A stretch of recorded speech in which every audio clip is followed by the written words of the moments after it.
দিনাজপুরের প্রায় ২০০ বছরের রসুন কেনাবেচার ঐতিহ্যবাহী পাকের হাটে নেই উন্নয়নের ছোঁয়া।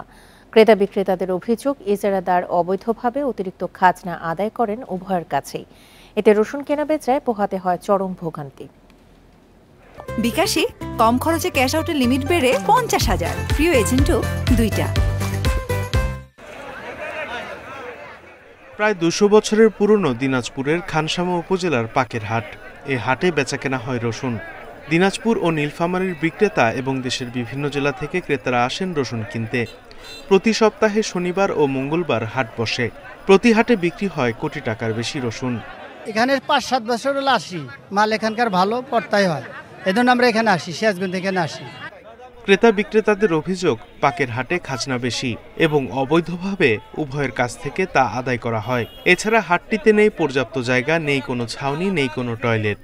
অবকাঠামো সুবিধা না থাকায় অনেক ব্যবসায়ী মুখ ফিরিয়ে নিচ্ছেন। মাল কিনে গৃহস্থর ক্ষেত্রে খাজনা কাটে ৪০ টাকা, যাওয়ার সময় নেয় ৮০ টাকা। যখন বৃষ্টি আসে সেটের ঘর নাই, দূর থেকে যে পাটিপত্রগুলো আসে সেই পাটিপত্রগুলো ওইরকম জায়গা প্লেস মতো জায়গা পায় না। ক্রেতা বিক্রেতা উভয়ের কাছে খাজনা আদায়ের কথা স্বীকার করেছেন ইজারাদার। এ বিষয়ে প্রয়োজনীয় ব্যবস্থা গ্রহণের আশ্বাস উপজেলা চেয়ারম্যানের। ভালো জায়গার দরকার, এগুলো নিয়ে আলোচনা করতে হবে চেয়ারম্যান সাহেব ইউনিয়নের সঙ্গে, করে আমাদের জায়গা হলে রসিকের মাল করার সুবিধা হবে। ব্যবসায়ীরা আসে রাস্তার উপরে মাল করে, তাতে মানুষের অনেক বাধাবিঘ্ন হয়। হাটের যে কলবরটা বৃদ্ধি পেয়েছে, বিরাট কলবর বৃদ্ধি পেয়েছে, সে তুলনায় হাটের আসলে জায়গা নাই। আমাদের যে জায়গাটুকু আছে, হাটচান্দিনের যে জায়গাটুকু আছে সেটুকু আমরা ব্যবহার করছি। হাট শেডগুলো সেটের আরও হওয়া উচিত।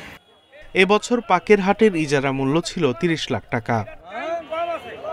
Independent news.